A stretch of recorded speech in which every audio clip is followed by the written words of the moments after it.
নমস্কাৰ আপোনালোক সকলোকে মোৰ ইউটিউব চেনেল টিচাৰ্ছ কৰ্নাৰলৈ পুনৰ এবাৰ স্বাগতম জনাইছোঁ।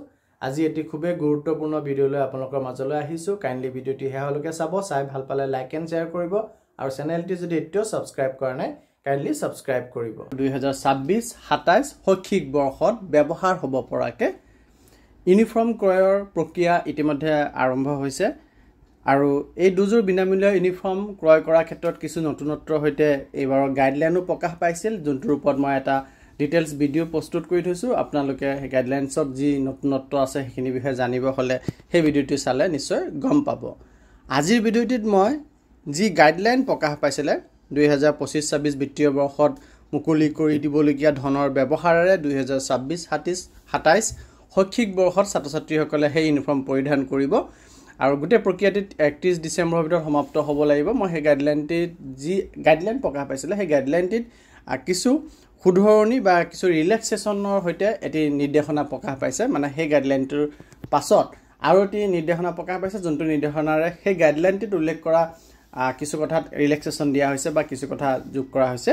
গতিকে আজিৰ ভিডিঅ'টিত মই আপোনালোকক নতুন নিৰ্দেশনাটিৰ বিষয়ে জনাম আৰু পুৰণা গাইডলাইনটিৰ ডিটেইলছৰ বিষয়ে জানিব হ'লে আপোনালোকে আগৰ ভিডিঅ'টি চেনেলটো ছাবস্ক্ৰাইব কৰি চাই ল'ব।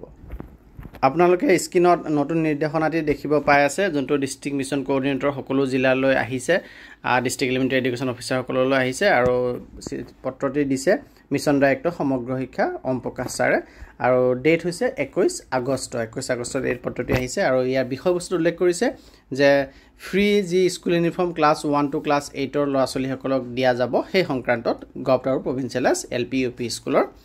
আৰু ইয়াতে উল্লেখ কৰিছে যে আপোনালোকক জনোৱা হয় যে যিটো গাইডলাইন প্ৰকাশ পাইছিল 2026-27 শৈক্ষিক বৰ্ষৰ ছাত্ৰ ছাত্ৰীসকলক ইউনিফৰ্ম দিয়াৰ ক্ষেত্ৰত সেই গাইডলাইনটোত উল্লেখ আছিলে যে GST নাম্বাৰ ছাপ্লায়াৰ যি GST নাম্বাৰ থাকিব লাগিব সেইটো 1 এপ্ৰিল 2024 আগৰ হ'ব লাগিব, প্ৰায়ৰ টু 1/4/2024 ইছ্যুড হ'ব লাগিব। আৰু এই সংক্ৰান্তত জনোৱা হয় যে গভৰ্ণমেণ্টে এপ্ৰুভ কৰিছে ৰিলেক্সেশ্যন এপ্ৰুভ কৰিছে GST ৰেজিষ্ট্ৰেশ্যনৰ ক্ষেত্ৰত আৰু GST নাম্বাৰ যি ৰিভাইজ কৰিছে আৰু ছাপ্লায়াৰৰ GST নাম্বাৰ পোৱাৰ ডেটটি প্ৰায়ৰ টু 30 ছেপ্টেম্বৰ 2024 কৰিছে ইনষ্টেড অফ 1 এপ্ৰিল 2024। যে 1 এপ্ৰিল 2024 আগৰ যি GST নাম্বাৰ পোৱা ছাপ্লায়াৰ হ'ব লাগিছিল তাৰ সলনি 30 ছেপ্টেম্বৰ 2024 আগত GST নাম্বাৰ পোৱা ছাপ্লায়াৰ হ'লেও হ'ব, অৰ্থাৎ এই মাজৰ কেইমাহ ৰিলেক্সেশ্যন দিছে।